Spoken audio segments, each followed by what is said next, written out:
Welcome back to the channel, YouTube. Another video, another day. We've been having some wonderful 60, 70 degree days in the spring. Still having frost and stuff at night, but it's at that time of year again, back to spraying. Thought I'd make this video to kind of explain to the new farmers, new homesteaders, new whatever, of what spray is right for you. Do I need to spray, etc., etc. Stay tuned. Well, first off, we're going to go ahead and be filling up. And yes, I am filling up out of a hose. I've thought about buying a pump to put down at the spring and be a lot quicker, but as for now, no more than what I have. That's what we're going to stick with. I'm spraying in Paul's little tractor. Doesn't really sink in my wet ground. We're going to be spraying down here in the bottom. Doesn't really sink in much. If I see it starts getting wet and the tractor bogs down, I just kind of cut the wheel around and go on out of it. Now the spray that I've got is a 55, 60 gallon. And then there's the pump that I've got. The pump is run off PTO. Pretty much all your sprays are PTO driven. This spray's got an option where it'll do like a fan spray, and I'm wanting to think it's routing 30, 35 feet. But I do lap it pretty heavy, you'll see in the video. Or it does have the option to do spray nozzle, like if you're spraying fence rows and things. And all that's determined on these two valves right here. Well, I guess the real question is, what am I trying to spray, what time of year it is, and what spray am I going to be using? If you're anywhere in East Tennessee, Kentucky, Virginia, I don't know how far this stuff goes in other states. We have something called Buttercup, and Buttercup is a little flower. It's about that big, and it's yellow. You'll see the whole field's full of it if you don't spray. It's a real bad problem. Gets spread very easily by other equipment, birds, things like that. And a good way to take care of that is 2,4-D. The saying is ester before Easter and amine after. The ester is more formulated better to handle cold weather at night versus the amine. That's what they say anyways. So what we're doing, we are spraying this 2,4-D ester, and this is surfactant. This is pretty much necessary for any type of spray you want to do. It's pretty much like soap suds, but it makes the spray real tacky and sticky so it actually sticks to it. And what you do is you mix your spray first, and then you just add this in at the last. So that way when you spray it over the fields, it actually sticks to the plant rather than running off of it. Now, different rates go for different things. There is a little instruction manual on the front of that will tell you all the rates. But for what I'm doing now, I'm mixing probably a little over a quart an acre. I know that I can get about 1.5 acres out of this. So what I've been doing, I've just been doing almost 2 quarts. So everything's different for you. Throughout the year, summertime comes around, heavier weeds, things like that, like horse nettle, just all different types of bigger weeds, like not soft, tender weeds. Like summer weeds, you've got to use probably something different, a little bit stronger. Crossbow, 2,4-D don't really do that good, but for springtime, it works awesome. Like I said, while it's filling up, just go ahead and mix your 2,4-D in. It does get real sudsy. I see A-Rod, he's riding around his little nephew. We'll wave him big howdy-ho. Now you may be asking the question, do I need to spray? Do I not need to spray? Is it really worth it? And I think that all depends on who you are and where you're actually from and what you're doing. Now, if you do choose to spray and you want to do anything organic, you're out of the question. As far as I know, there's no type of organic spray. If you want to be organic, you just got to deal with the weeds. There's certain things you can do, like overseed pastures, overseed hay fields. Just basically get the grass so thick nothing can't come up. I don't know if there's really much luck in that. If anybody has any tips on overseeding or anything like that, let me know down below in the comments. But it seems like around here it's a constant struggle with the weeds. And also too, if you're not really that much worried about the quality of your hay, or you're not really worried about the quality of your pasture, your farm, just forget it. There ain't no point in wasting your time or your money. But if you actually care about what you got and care about the product you produce, yes, spraying is pretty much about a must if you want clean stuff. Now, there are certain types of sprays that is residual, and what I mean by that is when you spray it, supposedly it sticks in the ground and it won't allow the new weeds to come up. Does it work? I don't really know if it does or not. They claim it stays in even the hay, but I really couldn't tell you if it works or not. So if you were a new farmer looking for advice on what to do, where to start, I would recommend going ahead and starting with 2,4-D ester amine in the spring. Go ahead and spray that out. Then after first cut and second cutting, if you still have weeds come up after either one of those, you may have to bump it up a little heavier. Crossbow, Graze on Next, Duracore. Now, Graze on Next and Duracore is residual. So just make sure that if something ever leaves off the farm, that you at least let the people know that it has been sprayed with that. Now, figuring out how far that your spray actually goes is pretty much trial and error. I've heard of a lot of people, they fill it full of water, and then they go see how long that water lasts. Like I said earlier in the video, I feel pretty confident that I can at least get over probably 1 3/4 acres, almost close to 2, so that's why I stick with the usage of pretty much about a quart for 30 gallons. And it seems to work out pretty good that way. I may be overdoing it, but it definitely kills all my buttercup. Now, one thing you will notice about the 2,4-D, especially the ester, where it's meant for where it's meant for cold weather, it does work a little bit slower than any of the other sprays that I've ever sprayed. Just give it time, let it work. After about 3 or 4 days, you'll see it start turning yellow, and you'll see it start kind of bending up. If you see it start bending up, you've killed it. I'm gonna put a little bit under a pint of surfactant in this thing, since it's not really hot weather. I think it'll be all right. Like I said, this is just pretty much soap suds, but it's already pretty sudsy. I did finally break down and buy one of these. I bought one of these for this, and if I ever did weld any type of like galvanized or anything like that too. I guess whenever I've been farming on my own for 2 years, and I've been spraying without one, and I don't know, it seems like the older you get, the more you get to thinking about your own health and safety, and you know, if it kills a plant, it can't be good on you.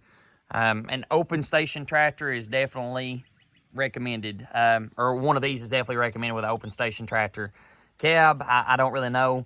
I've heard that you can buy special filters and put in the cab filter that prevents spray from getting in there, but this is just a little security. So now what I'm going to do, I'm going to run up to the house, get my tripod and my little Bluetooth remote, turn my camera on and off, and we'll see if we can go get some footage of spraying some. Now, if you are spraying with a little tractor, this is pretty much all flat ground that we're going to. I wouldn't dare take this tractor with it fully loaded like this up on my heels, because if you don't know how water is, water sloshes, and like I said, it could really jerk around a little tractor. So be very careful if you're spraying on any type of hillsides with a smaller tractor.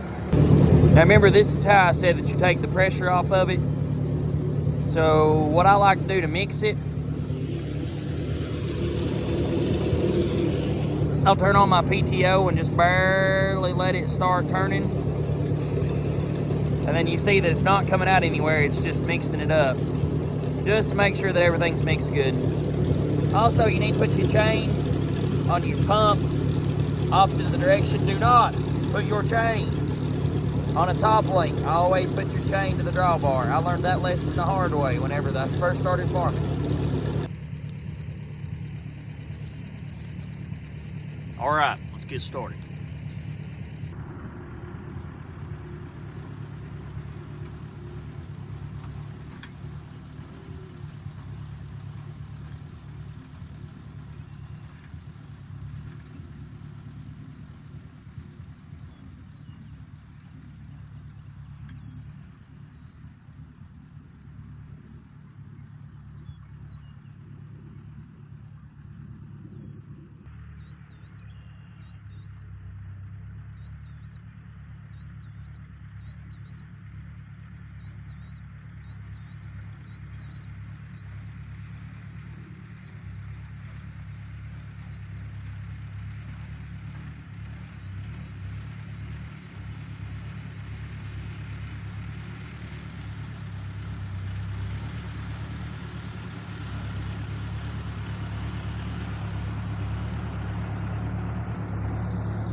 Now what I love about this tractor is that you can pretty much work about all day on 5 gallon worth of fuel, which is pretty nice. That's when you're a small farmer and you're trying to make things economical, that's the best thing, is to get old equipment that's cheap on fuel. Well, we have that tank sprayed out, and I probably won't spray any more tonight. I've been trying to do at least 1 or 2 barrels every evening to get everything done. I started over there the other night, went down to about the swag over there. I've got one little corner left of this field to do, and then I'll move across the swag onto the creek bottom over there, which I guess you consider all this creek bottom, but that part over there, I've got about 3 acres on the other side of that swag in the middle. I thought I'd show you kind of some things that I'm going after now. I'm not really good on weed names, but I can describe them to you. The first one that I'm going after, I guess, is this purple stuff, but I've noticed the purple stuff goes away once you mow it once, but I don't know. If I can get it zoomed in here on Buttercup, I may end up having to get off of it. But right there is Buttercup. It looks kind of like it's got kind of like little crowns. It's almost like a clover, but you can definitely tell the difference between it and a clover. Let me see if I can drive over here and get to a bigger plant. This was a bare spot. And you can see, let me get off the tractor here. Remember in the video how I was talking about how when it curls it up, you know you got it? That's not been run over, that's curled up.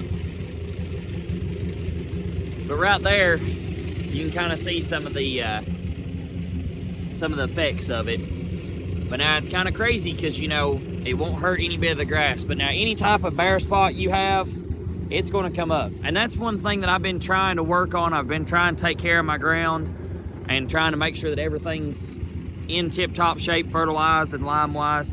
Hoping to fill in these gaps here, but I may end up just having to go back through with a drill me some grass in. Well, I thought I'd at least set up a pretty backdrop for you, and that's why we talked just a little bit more. Is spraying something you should do? It's up to you. It's one of those deals where whatever fits your operation best, you go ahead, and if you decide you need to do it, go ahead. Does it cost a lot of money to spray? I think I gave $400 or $500 for that spray, and then like I said, you can use it on any tractor. I think I gave $52 or $53 for that jug of 2,4-D and maybe $10, $11 for the surfactant. Now, how much will that cover? It depends on how heavy you want to spray it. So like I said, so that little booklet that I was talking about on the front, it'll help you take care of that.